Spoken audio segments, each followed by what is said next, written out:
Hi, I'm Kim Hallin. I'm the author of Horse Wisdom Life Lessons for Humanity and the founder of Unbridled, which is an equine experiential learning business outside of Charleston, South Carolina. And today I wanted to hop on to chat a little bit about the topic of equine advocacy and sort of the journey I've been on to learn what it means to be a compassionate advocate for horses. And specifically, I want to share something that was paradigm shifting for me in my understanding about this, and then a meditation that I have developed that I use personally that's been very helpful for me in centering myself and becoming more effective in my efforts to advocate for horses.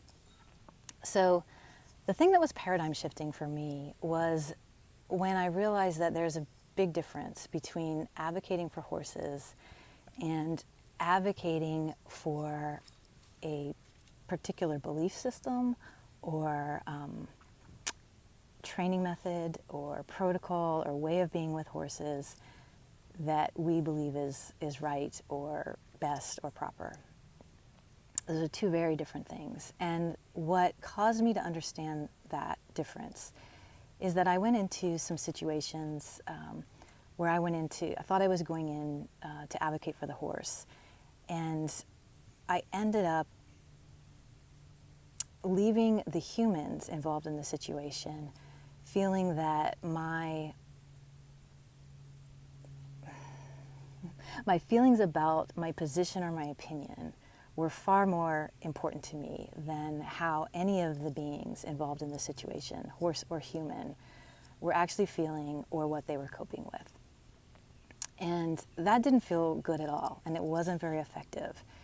And it really got me reflecting on the fact that in today's world, domestic horses are owned, managed, controlled by humans, and it's humans who make decisions on their behalf. And so there isn't really a lot that we can influence or change unless the humans involved in the situation decide for themselves that there's a change that needs to be made. So with that in mind, I wanted to share this meditation. And so what I encourage you to do right now is actually, wherever you are, take a deep breath, breathe in and out, center yourself, get a little grounded in wherever you are. I invite you to close your eyes and join me in this meditation. Take another deep breath, breathe out. And I'd like you to envision a situation that you're currently dealing with or have dealt with recently where you felt concern for the horses involved in this situation. And right now I'd like you to envision in your mind's eye the horse or the horses, and then repeat these words after me, even if only in your mind and heart, if you aren't in a place where you can repeat them out loud. Repeat these words after me. I see you. I see you struggling. I see your pain. I see your confusion. I see your resistance. I see your fear. I see your frustration. I feel your loneliness and sense of disconnection. I see that you're coping as best you can. I see that you're trying to understand and make sense of your situation. Sometimes I see you shutting down. I see that you're exhausted. I see you clinging to what comfort and community you have.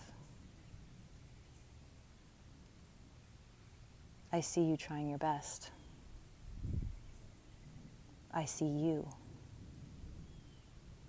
I also see aspects of myself in you. and I love us both.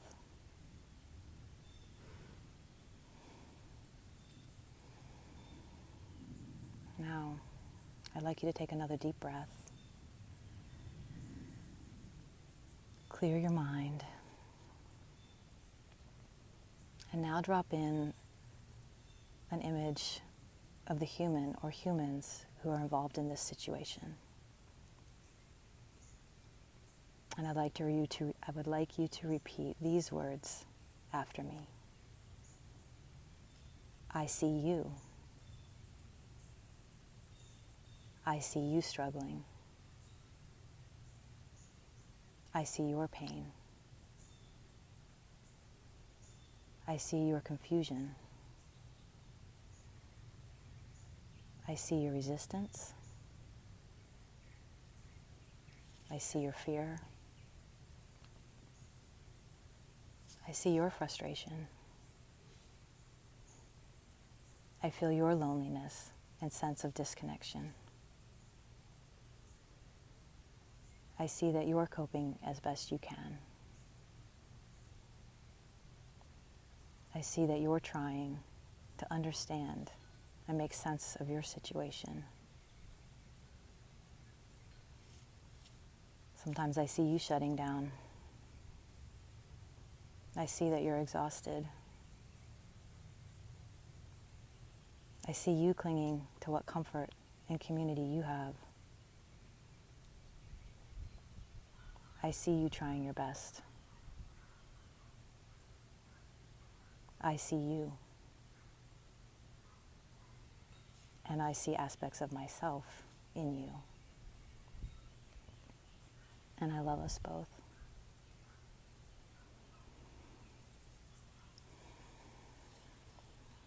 So I encourage you to just sit a bit longer with any feelings that might have arisen for you during that meditation, and to embrace any feelings of opening or inner knowing that might have come to you as you were involved in that meditation. You might want to revisit the meditation again. You may want to come back to this video anytime that you're feeling frustrated, like you're beating your head against the wall or nobody's listening. And remember that change is hard. And in an industry where things are so established, and there's so little support for individuals in their immediate environment, oftentimes, for making changes or doing things differently.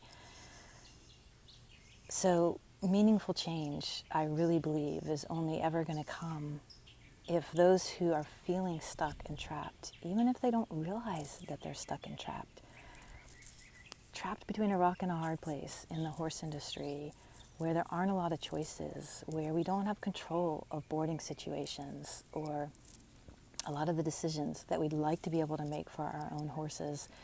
Maybe our family situation or our financial situation doesn't allow us to make some of the decisions that we want to. There's all kinds of reasons why people make the choices that they make, why I made the choices I made in the past, why I do things differently now. I know what the journey was like for me to get to a place where I felt like I could make these decisions. There's a lot of factors involved for everyone. So I really believe that change can only happen when the individuals involved feel seen and heard and safe and supported, even at their most vulnerable times, right? It's what we all want. So thank you for listening today. I'd love to hear if this meditation was helpful for you or your own thoughts on this topic. Thanks for tuning in. Bye.